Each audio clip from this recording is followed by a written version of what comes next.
The PlayStation Plus games for the month of June have been revealed, and once again, Sony has really delivered with the offerings for June. After I would say a pretty lackluster 2017, Sony has been pretty on point in 2018, and June shows that yet again. We've got 6 games to go over, 2 on the PlayStation 4, 2 on the PlayStation 3, and then we've got 2 PlayStation Vita titles as well. This time around, one of the PlayStation 3 games is actually really good, so if you still have your PS3 somewhere, maybe you want to dig that up and give that game a look. I'll cover that after the PS4 games, which are also very good. First up, without a doubt, the biggest offering of the month, and that is XCOM 2. XCOM 2 is a game that I have always recommended whenever it goes on sale, and even when it's on sale during one of the PlayStation Store sales, it is still around $20, so this is a very significant offering, and XCOM 2 is an excellent game. Now, XCOM is a franchise that's more associated with PC gaming, but it does make a very smooth transition over to the PlayStation 4. There are a couple of technical shortcomings, and yes, a game like this is best played with a keyboard and mouse, but using a DualShock 4 felt natural enough.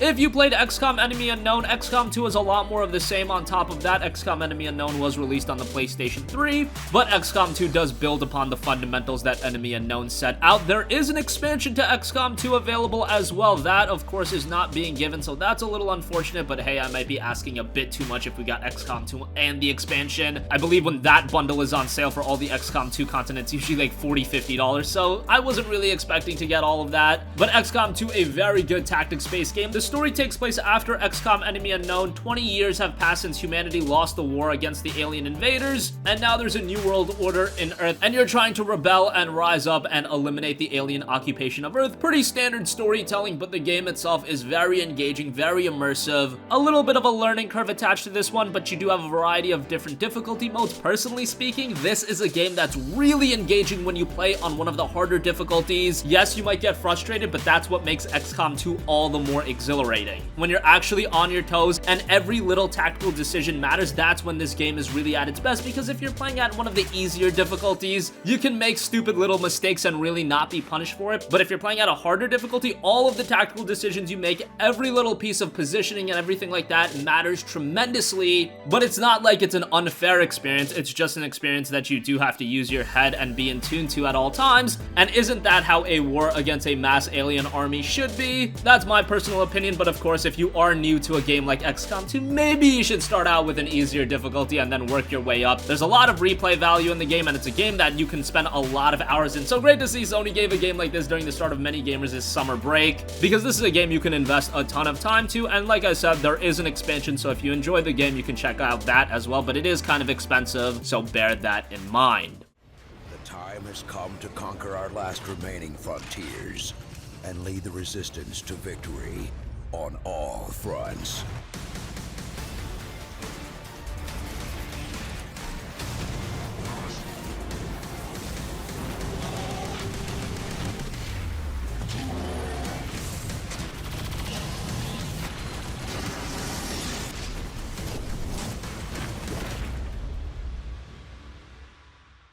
Next up, we also have another great game, a Ubisoft-published title in Trials Fusion. Trials has been one of the more notable franchises. I feel like Trials is kind of more attached to the Xbox. Maybe it's because the original Trials games were Xbox exclusives, but they eventually found their way over to PlayStation platforms. And Trials Fusion is another game with a lot of longevity, a lot of replay value. You can invest a lot of time into it, and if you've played a Trials game in the past, you know what to expect here. Trials Fusion doesn't really revolutionize the fundamental aspects of Trials, but that's a good thing. There's a lot of cool tracks, but really the most fun from Trials Fusion comes from the track editor, which you can do a ton with. There is so much nuances to it, and really adds a lot of longevity and content to the game. Even after, say, you completed all of the objectives in the game, there's always reason to go back. Now, Trials is a game that is gonna frustrate a lot of people. There's a lot of repetition, a lot of memorization. I found it very addicting, but maybe not everyone will think that way. But now it's available to you as a PlayStation Plus subscriber, so you have nothing to lose. And if you've enjoyed the Trials games in the past, again, this is more of the same, but that is not a bad thing at all. It just improves upon the fundamentals.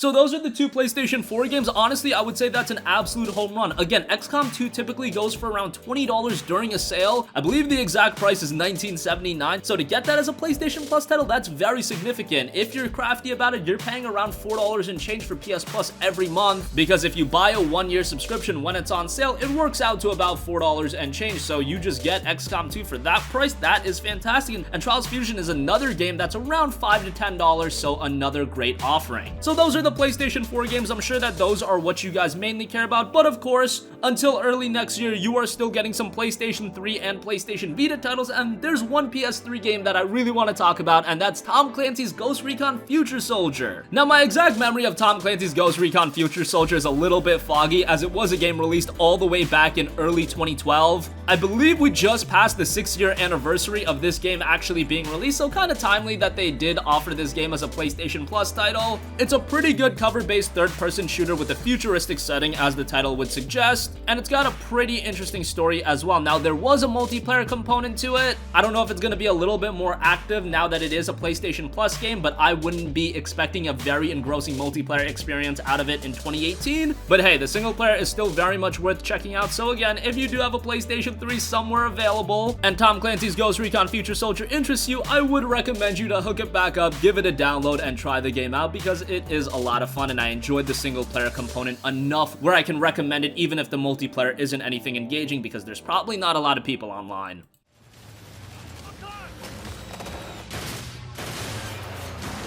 Crosscom online.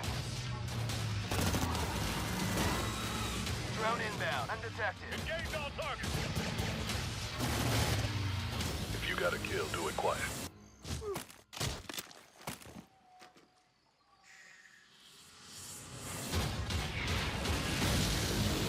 When you're outnumbered Ambush! Get down!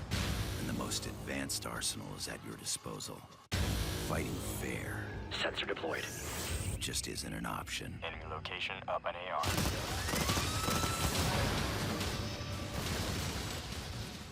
The other PlayStation 3 game you've got is Zombie Driver HD. It's a top-down game where you control one of 8 vehicles, and each vehicle behaves in the same fashion with regards to steering, movement, and weapons, but have different properties regarding acceleration, top speed, momentum, maneuverability, passenger capacity, and resistance to damage. The game itself is single player only, and I don't know too much about it, but yeah, you're getting that game as well.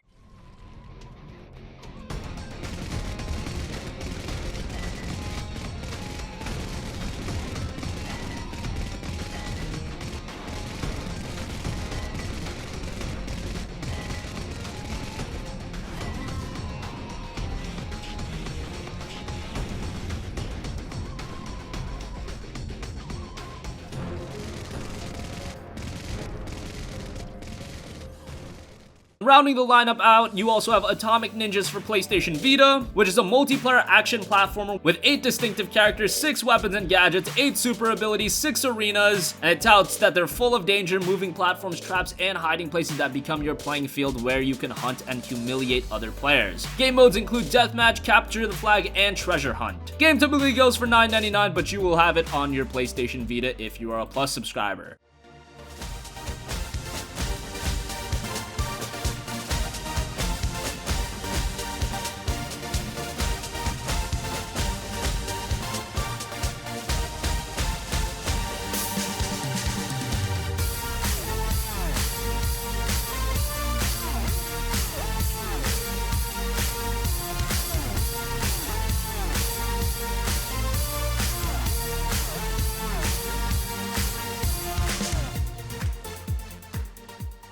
And finally, we also have Squares, which is a puzzle reflex game for the Vita. The objective is to turn gray all the blue squares while dealing with different kinds of squares before the time goes up. The game features over 90 levels as well as a level editor for creating your own challenge, so another game for you PlayStation Vita owners if you're still on that platform.